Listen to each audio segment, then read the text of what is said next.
thrilled to have here in studio in hour number 3 one of my favorite people that Susie and I have had the pleasure of getting to know and meet in our time here in Los Angeles, California. The author of this book that I'm holding up in my hands that's available wherever you can get your books on Tuesday, July the 5th. It is a terrific book called The Church of Baseball, The Making of Bull Durham, Home Runs, Bad Calls, Crazy Fights, Big Swings, and a Hit. None other than Ron Shelton. Great to see you, sir. I'm just happy to be here. Hope I can help the ball club. Okay, I appreciate that. You've been called up. You've been called up into the starting status here on this program for the El Segundo A team. Yes. Hey, man! Congrats on the book. Thank you. I cannot wait to voraciously take this in. This appeared at our house, Susie and our house on Tuesday. I'm like, wait a minute, Ron's got a book? What the hell's going on? And boom, here you are on a Wednesday because your schedule was awesome to be free. Why write the book? First of all, yes. Before coming here, I have bought a signed copy. I wasn't sure the publisher copy got you yet. Yes. But I want you to look at it because I just watched in the green room. Yes. Tim and my godson, Jack Henry, and Tim said his favorite line from the movie. Now, I've signed this 2 hours ago to you and Susan. Okay, this is great. Okay. This is great. Oh, no way. This is kind of like newlywed game stuff, right? Like you wrote it down before. So again, you're referring to when Tim and Jack Henry Robbins were here on the show last March, and in advance of your appearance here last hour, we showed a clip from that conversation where you asked, Chris, right? You asked Tim Robbins his favorite line from the movie, and he said, the rose goes in the front. Rose goes in the front. All right. That's the setup here. So you signed this to Susie and I. Okay. Rich and Susie, my friends, the rose goes in the front. Always remember that, Ron Shelton. There you go. That's awesome. It's my marital advice. And one more thing while we're on domestic. Yes. You have best dad ever. Yes, sir. I promised to embarrass my son who just gave me these socks for Father's Day. Can we get those? Let's see what we got here. It's a super dad. You've got super dad socks. That's my son. There you go, Anton. There you go. Very nice socks for Father's Day. That's such a Father's Day The scary gift. thing is he's 18. He just graduated from high school. All league catcher, I imagine, but that was his. Basically, I got those socks, and So are you raising a Crash Davis in your own household, Ron? Yeah, I am. Pretty much. Actually, yeah. Oh, how about Crash. that? So let's get into the book here. Like, why did you decide to write a behind the scenes or a making of Bull Durham? It was an accident that happened because I wrote something about it, and a literary agent got it and said, "You want to write a book? I can sell the." And I had no intention to ever write a book. And then the pandemic hit, and I'm home. Yeah. So I wrote a book. But the introduction to the book tells a couple stories about why. Over the years, I'm always asked about the movie. There's so much misprinted about it. Mm-hmm. Harrison Ford was not offered the part. Cher was not offered. There's so much crap out there. Yes. And I went to Durham, excuse me, about 4 years ago. Mm-hmm. For the 30th anniversary of the movie. And I'm like mayor down there because the town was boarded up when we made the movie. And then the economy came back and everybody says, the movie must have done it. Mm-hmm. So I'm like, I could be a mayor, seriously. And I get the red carpet treatment every time. And Durham, by the way, is an incredibly nice place to live now. Everything's fixed up and the abandoned warehouses are condos and the new ballpark, the whole thing. So I'm down there, and before the game, I'm doing a Q&A with fans. They got 500 people in a section of the 12,000-seat ballpark. And this couple says, they get the mic and they say, my husband and I moved to Durham because of the movie. Can we take a picture with you and our two sons? Mm-hmm. I said, sure, come on down here. Mm-hmm. So the Durham ball team had a photographer in the local paper. And the boy was 10 and the boy was 8. And I'm posing and I looked down at the boy and I said, what's your name? He said, my name is Crash. And I looked at the mother and I looked at the young one. I said, I'm afraid to ask, what's your name? And he looked at the mother and she says, tell him, son. He says, yep, I'm Nuke. Get out of here. So I said, I got to write a book. If this, they name their kids Crash and Nuke. If they're naming their kids after these guys, it's time for me to tell my version of the story. So that's honestly what triggered it. Did they get candlesticks for their wedding? They will. I've already got them picked out. I bet, because I hear that's a good thing to get for somebody's wedding. My gosh, that is so cool. And the great part about this book too is it's about the making of the movie. And how the hell did you get this made, Ron? Because you had zero standing in the film community, right? In the screenwriting community, pretty much. I was lucky. I was very lucky. And what is opportunity meets whatever that line is, and there's a chapter that reads like a thriller about how close it came to not getting made. I mean, it came down to the minute of losing Costner, and everybody turned it down twice with Kevin attached. Every studio. Who are you? You've never made a movie, and minor leagues. Who cares? Script was already written. Kevin attached, right? And then I got Kevin attached. How did you get Kevin Costner attached before we continue I knew his agent, and I sent her the script, and she didn't care if I had a big career yet. I had a writing career, not a directing career. And she liked me, and she gave it to Kevin, and Kevin liked it. He was about to do another movie, and he was having creative differences with the other movie. So there was this brief window that if I could land the big fish, and we did in the nick of time. I mean, I had 30 days to get the movie made, or he had to go do Everybody's All-American, the football movie. Yes. That Dennis Quaid later started. Right. Frank DeFord story. And his big agent wanted him to do the other movie, and his younger agent wanted him to do my movie. And on the last day, we'd been turned down everywhere. At Thursday, we lose him at 6 o'clock Friday, Kevin, for the other movie, because he can't not have a job in the... Sure. And we called Orion Pictures in New York. I had written Under Fire for them, which they loved. It was not a hit here, but it was a big hit in Europe. And Kevin had a movie in the can for 6 months there called No Way Out that they were afraid to release because he ends up being a communist spy in it, right? But an incredible movie. Spoiler alert, Ron. I mean, come on. All we remember is the back of the limo with Sean Young. But and Gene Hackman. Great movie. Awesome. A great movie. But yes, right. Yeah. Anyway, so they had sat on it because they didn't know what to do. And it was late August, which was the burial ground for movies in those days. Yes. School hasn't started. Everybody's on vacation. And we called them, Kevin and I, and no email in those days. So we called his agency, William Morris in New York, and said, run over 2 hard copies. They're still in their office at 7 o'clock. And I said to them, we got to know tomorrow because Kevin will do the other movie. And at noon the next day, they called and said, it's 3 o'clock in New York. They said, are you really going to lose him? I said, I'm not lying. We're going to lose him. And by Monday, we had a greenlit movie, and 5 weeks later, we were shooting. No kidding. 5 weeks later, yeah. Just under the gun. I mean, we would have never, and I don't think I'd ever got it made.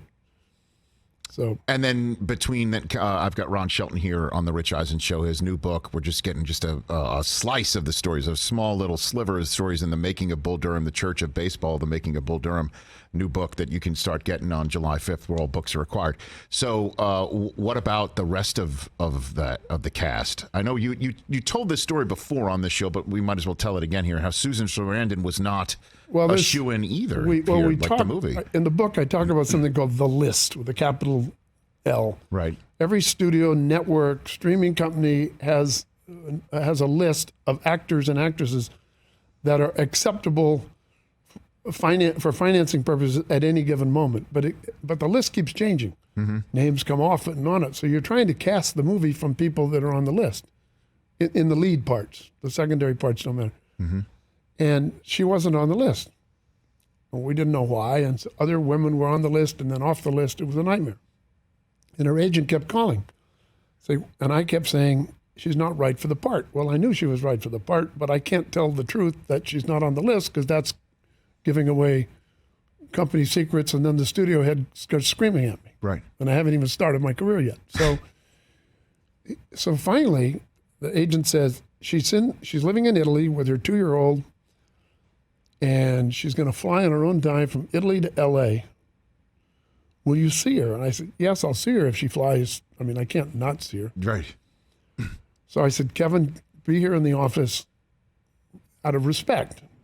And Susan comes pretty much from the airport in this killer tube dress, man. Remember tube dresses? Yes, I do.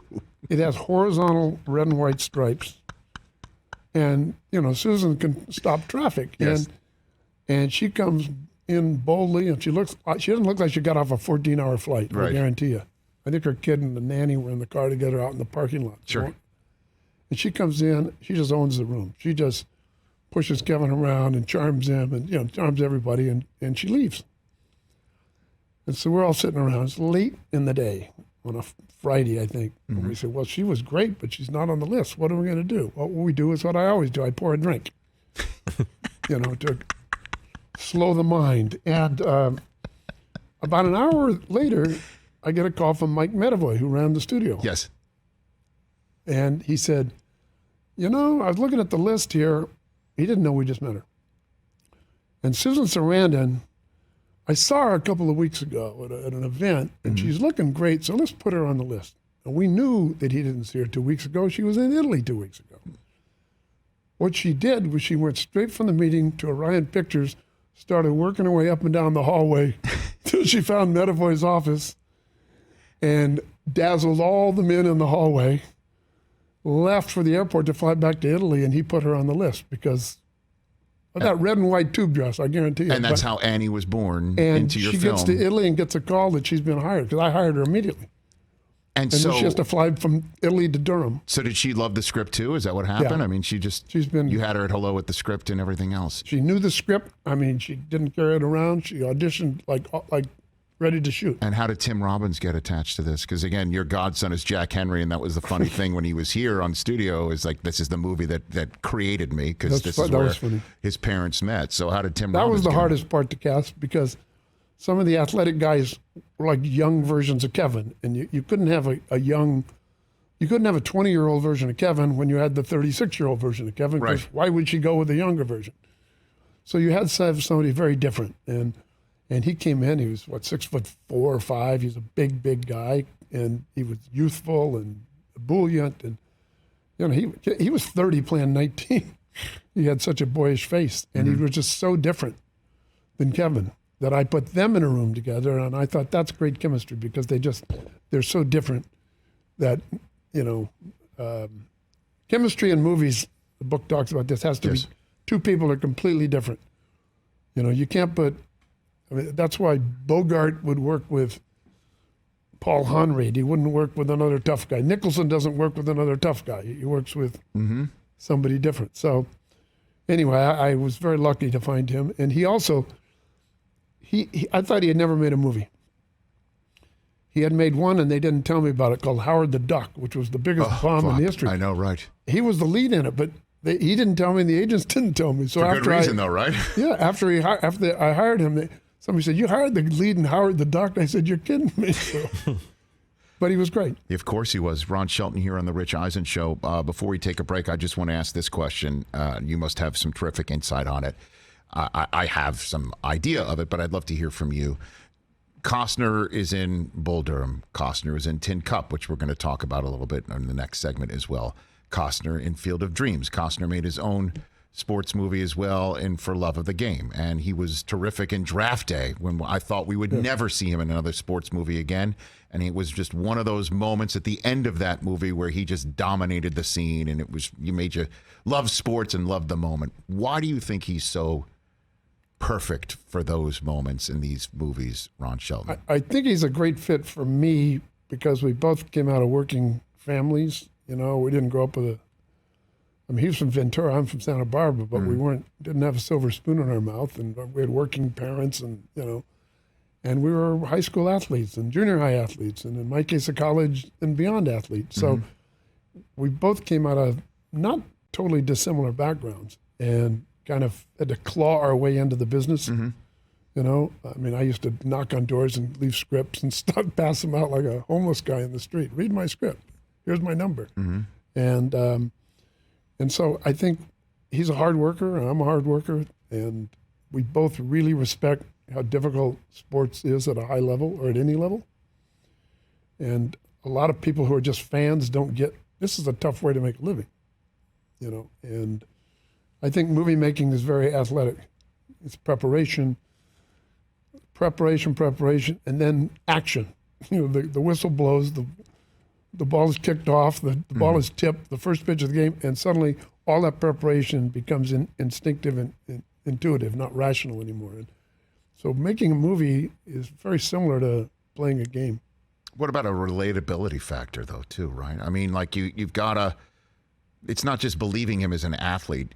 There's just, I'm just trying to find like what, because he's great in everything he does. Yeah. I mean, even now right here on Peacock, you could see all of Yellowstone, and everything that the guy does is spectacular. I'm a huge fan. He knows that too. But I just wonder what, because we talk about it all the time, like sports movies, who's the greatest actor in sports movies? Well, who's been in the ones that resonate the most, the longest, and it's him. It's him by far.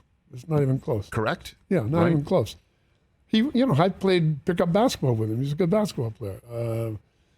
How hard is it to look decent hitting a golf ball? It's the most difficult of all of them. He could be in a basketball movie. I mean, he could have then. Mm-hmm. He could probably ice skate and be in a hockey movie. He's just a natural athlete. And you can't teach that. You can't teach athleticism.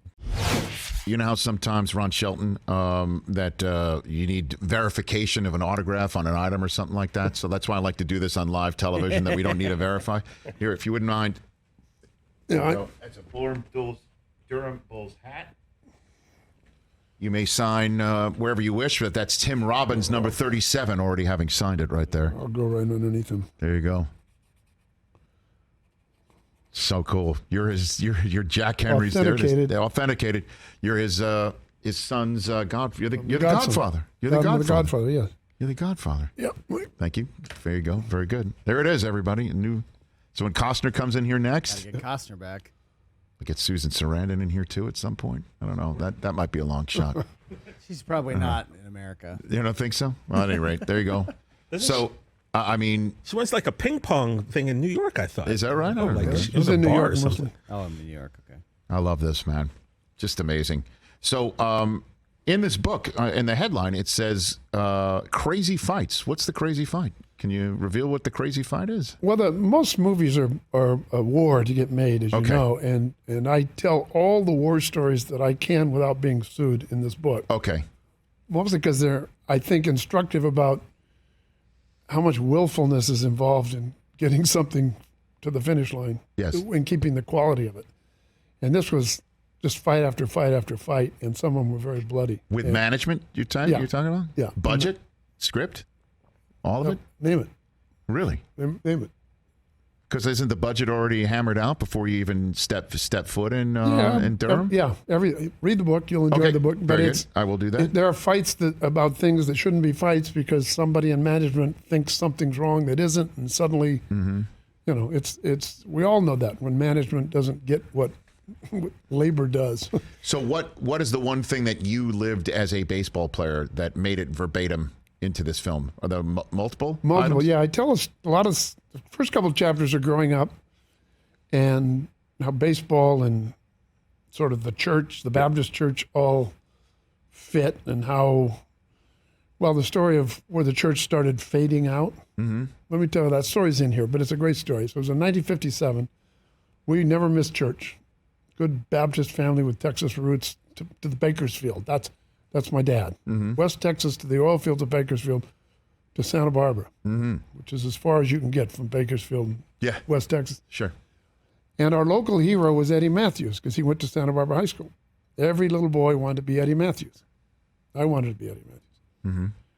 And so we were Milwaukee Brave fans. You were Milwaukee Braves fans because of Eddie Matthews living out here in Southern California. He was a Santa Barbara through living in Texas, and he was a football star in high school. Eddie Matthews was. Oh, he was a tremendous football player. Ron Shelton back here on the Rich Eisen Show. So running back. Okay. He could have gone into any college except he wasn't interested in books, and he signed right away. And like 3 years later was with Henry Aaron in the majors. So now it's 1957. We don't have a television yet. And we're at Sunday school. Mm-hmm. My dad gathers us up. We're going to skip church. We're like terrified. Man, God is going to strike. And he throws us all into the giant beat-up station wagon, right? Mm-hmm. My mom's like okay with it. something's up. We get home, and there's a guy from the local department store installing a TV because it was the fourth game of the World Series. The Yankees, the Braves against the Yankees. Mm-hmm. And the Braves were down 2-1, and they were trailing. And we watched the game. And we kept waiting. God is going to come and get us, man. We're skipping. And in the 10th inning, Eddie Matthews hit a 3-run home run to win the game. To win the game. Yes. And we started going to church less. Because that's why this is called the Church of Baseball. Eddie Matthews released us from the Old Testament. That is amazing. When did you decide you wanted to play baseball professionally, Ron? When did that happen? When I was 3, probably. Okay. But in high school, I was the little scrappy guy. I wasn't very big, but I would like choke up that much and just hit singles everywhere. Right. And then in 1 year, I grew to 6'1", 180. And so when I was a freshman in college, suddenly, like no D1 school would have been interested in me in high school. Mm-hmm. But suddenly in freshman in college, scouts were saying, wait a minute, where'd this guy come from? Because I had skills, I just didn't have size. And then I realized I'd have a shot, and I was going to get drafted as a sophomore, but I wanted to keep playing basketball and baseball. So I signed after my senior year. With who? With the Orioles. The Orioles? Okay, so you were always in the Orioles system, pretty much? No, I thought I was going to sign with the Angels. And then my whole career, I was in the Orioles system. Right. Who was with you in the Orioles system that we might know? There's a funny story in here. I signed, I went from LAX, from Santa Barbara to Bluefield, West Virginia, in the middle of coal country. Uh-huh. The rookie league, the Appalachian League. And I get there, I'm a third baseman. And there's 50, 60 guys there. The season starts the next day. And I'm going, but there's only 25 roster spots. So 60 guys thought they were on a team, and we're still competing. Mm-hmm. And I look at, and there's less guys taking infield at short than anywhere else. So I said, I'm a shortstop. This is true. And I made the team. It's a really great story. I started the next night. Mm-hmm. And 2 weeks later, Joe Altobelli is starting his career as a manager after a career, Crash Davis kind of career. Yes. Cup of coffee in the big leagues, AAA star. He calls me in and he says, son, big cigarette, he says, how'd you like to play second base? And I said, oh, no, I'm playing shortstop. I'm killing it. I'm hitting third. I haven't made an error. And he says, well, Orioles just signed their number 1 pick, a kid out of Long Beach named Bobby Grich. Bobby Grich. I said, he's got to beat me out. And he says, son, he's already beat you out. He's their number 1 pick. They give him a lot of money. How much money they give you? I said, well, what about our second baseman, Jimmy Morrell? Mm-hmm. He's doing great. Mm-hmm. Joe on the camera, he says, son, do you want to play second base, or do you want Jimmy Morrell to play second base? And I said, Skip, I love second base. And Jimmy Morrell was gone the next day. And welcome to pro baseball. I thought for some reason you were saying third base, you had to move off it because Brooks Robinson was going to be living there anyway for forever and a day. So I thought that's where that one was going. Let me tell you, when I got to AAA, we had a AAA third baseman who had been 4 years in a row International League All-Star. Mm-hmm. Didn't get a cup of coffee in the big leagues till he was 32 years old. His name was Mike Ferraro. He was a hell of a player because he was insurance for Brooks. And rather than sit on the bench in Baltimore, they wanted him to be sharp, and so he played every day and not getting a chance in the big leagues. Unbelievable. Yeah. That's what a Until story he was that over is. the hill. Yeah. What a story that is. Yeah. That's unreal. Well, he was a bit of the inspiration, not his personality, but his dilemma for Crash Davis. I'd imagine so, right? That you're there and you want to be in the bigs, but they need you to stay sharp. So you go where you can get the ABs, and Brooks Robinson's never going to, he hardly missed anything. He never missed a game. Unbelievable. And then the other guy who was inspiration was, I write a lot about this guy, Steve Dalkowski, who's considered the hardest thrower ever played by almost everybody. And in the minor leagues, in Bakersfield, he would show up begging money. He was an alcoholic, and then he would come to the clubhouse, and Joe Altobelli, who was my manager most of my career, he would go out and give him money, and we'd say, who is that, Joe? He said, that's Steve Dalkowski. And these stories of Dalkowski started coming out. He'd been in the Baltimore organization for, I think, 10 years. Right.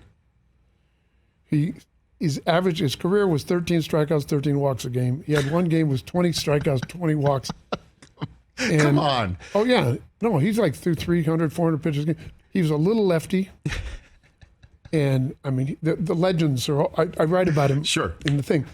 And he took him all these years to, and Earl Weaver, a minor league manager in Double-A, got him to, like Sandy Koufax, don't throw so hard, Steve. You still throw 100 miles an hour. Just throw 80%.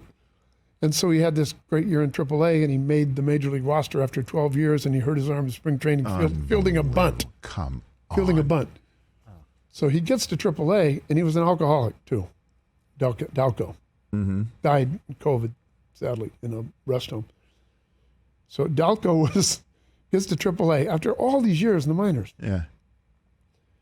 And they room him with Joe Altobelli, who's a 36-year-old AAA veteran, because one guy's so mature and the other guy's a mess. And they said, Joe, your job is to mature him and just keep an eye on him. And I said, what was that like? And Joe says, the old line, he says, I don't know, I roomed with his suitcase because he was out drinking all night. And that became that relationship of Nuke and of Dalkowski and Joe Altobelli, not the specifics of their character, but the dynamic became Nuke and Crash. Became Bull Durham. Ron Shelton here on the Rich Eisen Show. All right, let's have a little bit of fun here if you're up for it, even though I haven't told you about it, so hopefully you are up for it. We have 2 characters from 4 of your films, including Bull Durham, where now everything there's sequel mania once again, certainly with Top Gun Maverick making $1 billion worldwide.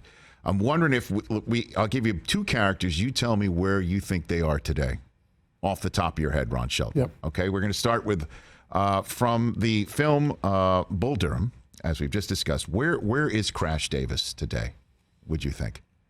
Crash Davis went to the minor, started in Visalia as a manager, and he's worked his way up, and it's taken him all these years.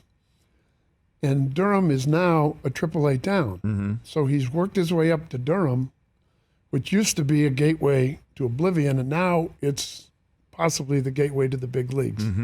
So he's on the verge of actually getting to the big leagues as a manager. And that's how we find Crash Davis right now. Yes, there's other things. Okay. Annie. Where's it?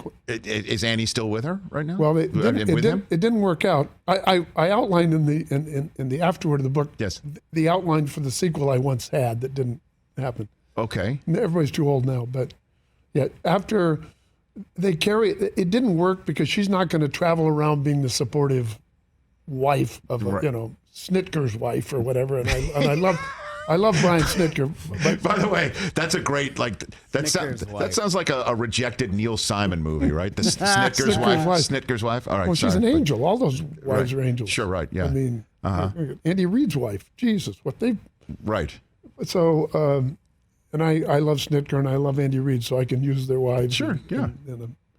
So it doesn't work because she can't do that. So she ends up teaching in the Sorbonne in Paris as an expert on Edith Piaf, the singer, the great singer who she's always playing in her house. That's right. That's right. Well, and she's like the legendary French singer.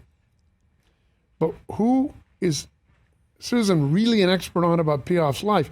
Who was Piaf's big love? Marcel Cerdan, the middleweight boxing champion. There's movies been made about this, that her love was an athlete, Piaf's. So she falls in love, she thinks, with a French director, but she doesn't realize that it's not real love until she goes back to teach 1 year at Duke University and runs into the manager, Crash.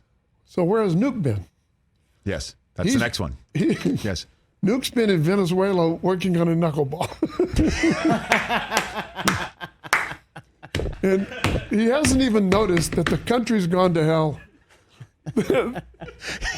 And who discovers him down there?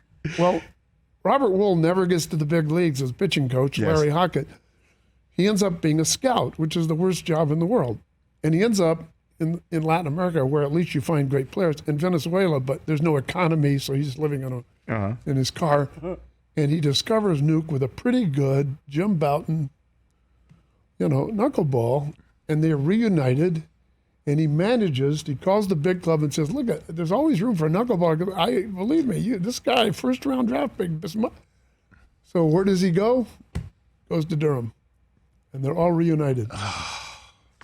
Wow. That's a movie that'll never get made. Man. I'm all in. Let's get the sequel, time machine. man. Ron Shelton here on the Rich Eisen Show. Let's play a little Where Are They Now from Blue Chips. Okay. Coach Pete Bell. What happened to him? Where's Coach Pete Bell right now? Do you think? He's in Turkey. He's in the Turkish Basketball League, Okay. which is actually a pretty good league. Yeah. He's coaching the women's team. Fantastic. There's some really interesting stories. There was a woman that played for the LA Sparks who I tried to get the rights, and it was too complicated. Although now, in the demands of the business, the mandates, maybe she was, big, strong, power forward, lesbian. It's a common in that league, and she was also Muslim and trash talker, and she was really funny. I'm not going to mention her name. Okay. She ends up in a getting in trouble here in the WNBA, and for a charge that was later dropped. It was Okay. a false charge. And she ends up in the Turkish league. This is true, where she's MVP. And she's this phenomenon in Turkey because she's talking trash on and off the court, and they love her.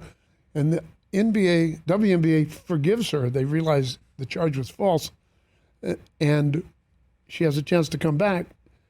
And the team she picked was whatever the Washington, D.C. women's team was called, because she had a crush on Condoleezza Rice. This is a true story. She said, I want me some Condi. I want me some Condi. The woman told me this.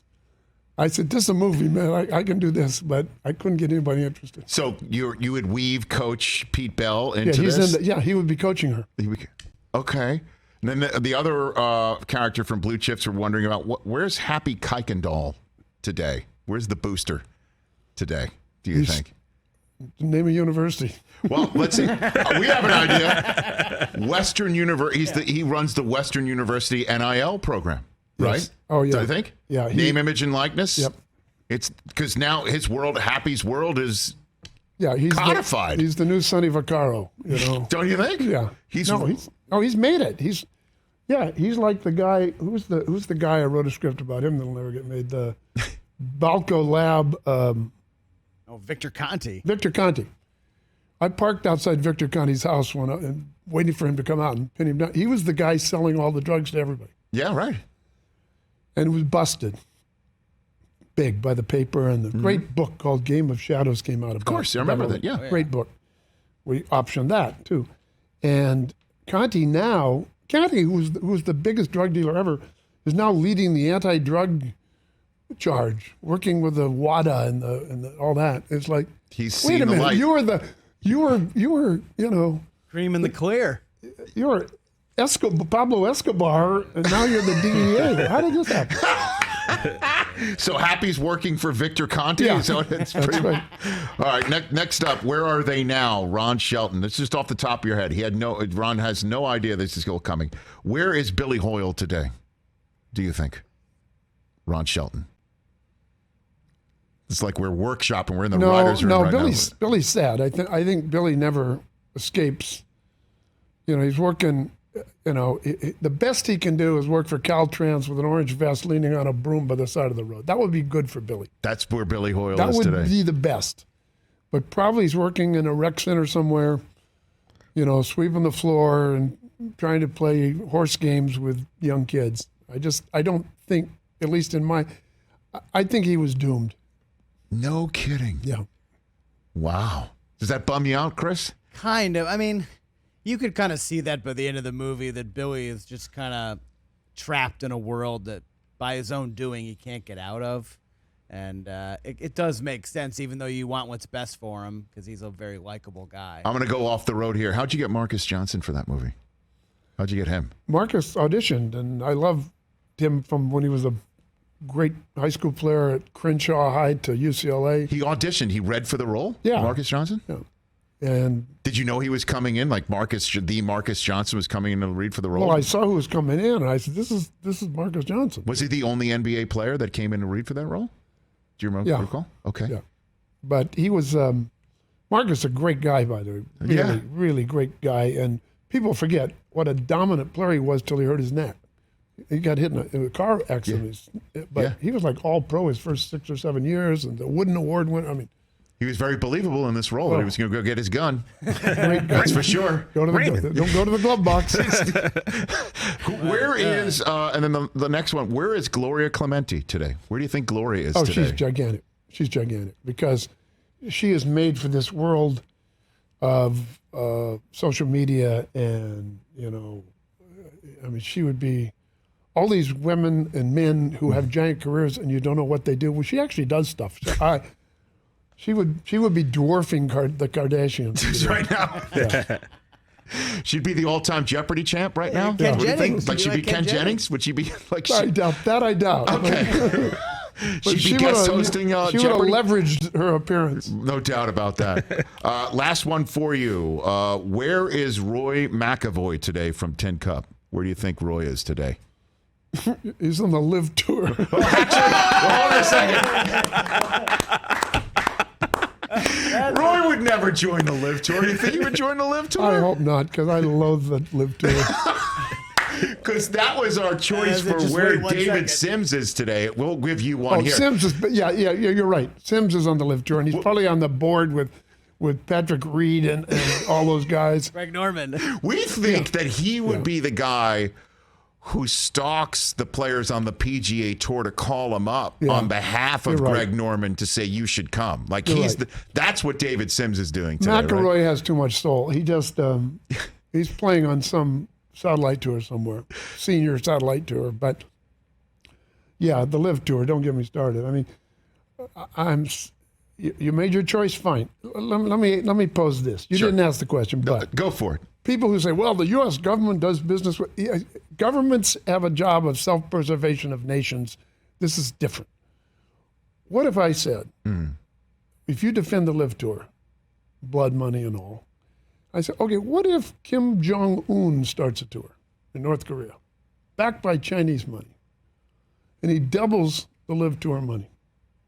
Do you have any qualms about taking that money? And what's the difference? You would ask this of the players on the Live Tour what's right the now. difference? Now, where do you draw a line? They're saying they're growing the game, Ron. Well, they're not growing the game. They're growing their bank account. I mean, it's also not competitive. It's exhibition golf. Think about it. All these guys are supposed to be political conservatives who say, I got no beef with you. There's no free lunch. You got to earn it. That's what competition's about. The winner gets the sport. Wait a minute. Here's $100 million. It doesn't matter if you win or lose. It's exhibition golf, and you play 3 rounds. Think about that. Yeah. It defies everything that sports is about. Now, Matt Wolf says, look, I can't deal with he was having meltdowns. I just need it. If it's exhibition golf, I'll take it. At least he was honest about it. But you're not growing golf. That's why David Sims is doing it. Oh, yeah, you're right. He's on the board. That's what we were thinking where he would.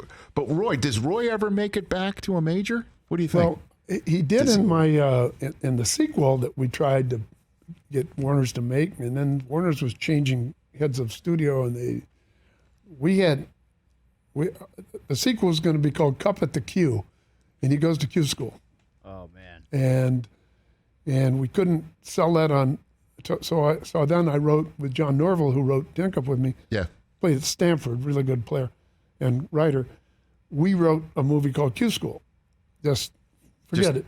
And then Costner was going to do it, but we couldn't make deals with everybody. We had a deal 2 years ago, and it all fell apart. So Cup at the Q school. So Costner would have had to go back to try and get his tour card again. That Roy McAvoy was trying to get his tour card again. Yeah, by finishing in the top 10 at the Open, Yes. you get invited next year to a couple of things, but you don't get your tour card. Right. So yes, the character would have had to go back and qualify. And I went to the Q school a couple of times and hung out down at Palm Springs. See what's up, just to see what's Yeah, what. and Lee Jansen was there. He has 2 U.S. Opens. He was trying to get his card again. Wow. Think about that. It's crazy. Man, I would be into a Roy McAvoy prequel because there are all the legendary stories about how great he was, and like him and a young Cheech Marin. And then what happened? And then Well, What do you think about that? Meltdown. Can Kevin play 30? There's plenty of young guys now. who Well, look like I know. Kevin Then you have to Costner, right? recast it. Yeah. I don't know. You get Josh Lucas to do it, right? I mean, There isn't you that go. the little Yellowstone connection right there? I don't Well, know, right? Josh Lucas is a good golfer. I got a call from an agency yesterday and from the producing partner on 10 Cup saying there's 2 names. I'm going to use them. No, I won't use them. But Okay. I'm going to meet with them. They mean a lot, and they're golf nuts as actors. They want to develop it as a series. And I said, I'll sit down and hear your idea because Warner Brothers owns the rights. I don't have they have to buy in, but there's still an area to be mined Yeah, I think in so. that I think so world. too. I think so, no too. question about it, Ron. Yeah. I have no doubt about it. And you know who would be producing partners? Of course. The people who he's inscribed the book to. Come on now. Rich and Keep the rose in the front. Red baby. the Rose in the front, goes in the front, everybody. big boy. The Church of Baseball, the making of Bull Durham. Home runs, bad calls, crazy fights, big swings, and a hit. Must read material from Ron Shelton. You are the man. Anytime, Ron. Anytime. You know that. You're the best. When I come back, and Yes. I forgot to do this, Yes. I got a bobblehead Okay. for you Okay. of me. Okay. One face is a director, one's a baseball player. Because a couple years ago, I got into the Rochester Red Wing Hall of Fame, Okay. and I went back there with my wife and son, who didn't know that part of me way back then. Sure. And I didn't know it, but they gave me a bobblehead, and it was very moving to get a bobblehead. So, Yeah. do you have one? I do actually. It's up on the wall over there, and that's part of the reason why. You know, you got one more segment left in you. Let's take a break. The famous line that strikeouts are fascist, right? And they're boring. So is the shift. What do you think of that? The shift is fascist against left-handed hitters, and it is just flat out boring. I don't need to see a third baseman standing there in short right field taking away a hotline drive that normally would drop in front of the right fielder. I don't need it. I don't want to see it. Well, What do you it'll think be of that? gone next year. I hate this I think shift so too, right? You hate it, right? Yeah. You have to make some adjustments to the game, and that's a legitimate one. By the way, the line about ground balls, strikeouts are fascists, that's a Bill Lee line. Bill Spaceman Lee said it. He said that. And I used it in the movie, and then I ran into him and said, I stole your line. He said, it's not mine, it's everybody. He's a socialist. so it's like, everybody can have it. It's Space's line, huh? I love Bill Lee, but Isn't he right now part of like a traveling tour? oh, he's still playing. right now Yeah, he still pitches. at like age 70 Oh, I think something or he's whatever? 80 in his 80s. Somebody sent me a video of like a Yeah. traveling tour. Where they're all like doing dance moves in the field and having fun, and people are loving it. And I think Bill Lee is He part of just it. struck out a bunch of guys. No, he's great. He's one of the great iconoclastic baseball players. Right. Yeah, I can't stand the shift. I hate the shift. And this whole business of my latest windmill I'm tilting at is based off of these brawls, the brawl that we Yeah. just saw, allowing the people to come in from the bullpen, running in 300 yards, 300 feet to I get talk in there. in the book that most baseball brawls are fake. That was not the other day. Yes. And I tell a story about a couple of fake baseball brawls where you get fined if you don't go onto the field to defend your player. Hold on a second. What do you mean? A kangaroo court will fine you for not going on the field? Some managers will fine their players for not going on the field. And now in the minors, the fine wasn't big, but neither was the paycheck. Right. So you'd run out there and you just find guys in the other team. Hey, how's it going? Where are you drinking tonight? Where are the college girls hanging out? Yeah, okay, fight's over. Yeah, but that one the other night was ugly. Well, that was very real. Yeah, that was ugly. There was not much discourse happening. Just a lot of fisticuffs. I don't know. I just think that if you're allowing 20 other human beings to join the fray from the bullpen, you're just adding more possibilities of this thing being more real and getting hurt. Yeah, you could make a team policy, or I don't know if it can be a league policy. Do not go on the field. Right. And do not lollygag the ball around the infield. Great word, lollygag. Lollygags are great. Did you script that word, lollygag? Yeah. Of course you did. Ron Shelton here on the Rich Eisen Show. What a fun segment this has been. And again, the book, The Church of Baseball, The Making of Bull Durham, available where all books are sold next Tuesday. We're back here in our terrestrial radio outfit. You told a story about you had a bobblehead doll that you had made and whatever. Well, I didn't. It was made make in your. It was made in your on your behalf. Okay. Rochester, New York, the Rochester Red Wings, where I played my last year and a half, and had great fondness for it. We had a great team and won all these championships. And I was called back there, even though I probably made more hits after Rochester than at Rochester. But it was great. And I went there with my son and my wife, Lolita, and because they'd never seen me that part of my life. Yeah. Because that was a long time ago. Sure. And that's pretty neat. And my son threw out the first pitch. And I've signed about 1,800 bobbleheads. It's hard to sign a bobblehead. I can imagine so. I mean, you asked me if I had one made, and so here's the story: is I was towards the end of my ESPN tenure, and I was beginning to feel like maybe ESPN wasn't really the place for me long term, which was really freaking me out because it was such a part of my identity, and it was like I won the lottery as a 26-year-old to come from Redding, California's ABC affiliate to be on SportsCenter at the heyday. And the thing that really made me feel that way is that ESPN management made bobbleheads of SportsCenter anchors, and I wasn't one of them. What?